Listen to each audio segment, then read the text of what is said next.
Alright, so if we're feeling a little bit tight through our hip flexors or in our quads, this is a really good stretch to, well, mobilizing technique to release that and loosen it all up a little bit.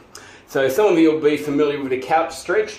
Doesn't actually require a couch, although we've got one here on standby. A wall will do just fine. So just put that back knee up against that wall. The closer you put it to the wall, the stronger the degree of stretch or pull you're going to get. So just have a play around with it. So before you start, you can try and just come up into that couch stretch. So if you're particularly tight, sometimes you won't get up much further than that. So not too bad today, so get up around here.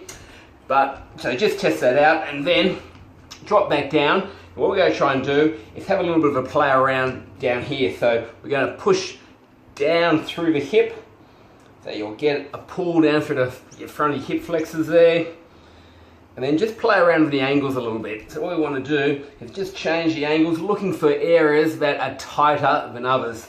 So just drop your weight towards the middle a little bit more. Try and get a little bit more on the inside there. See how that feels. You can drop it, push the hip out, drop there, keep pushing your weight forward. Just move it around a little bit. There's no sort of really wrong or right way of doing it. It's going to be quite individual depending on where you're tight. So just drop in around there and just, as I said, just have a play around with the angles down the bottom there. See how it feels. Once you've done that, it's probably spend a minute and a half down there at least. Then once you finish doing that, then you can just slowly come up into that and then hold the actual couch stretch for another 45 seconds to a minute.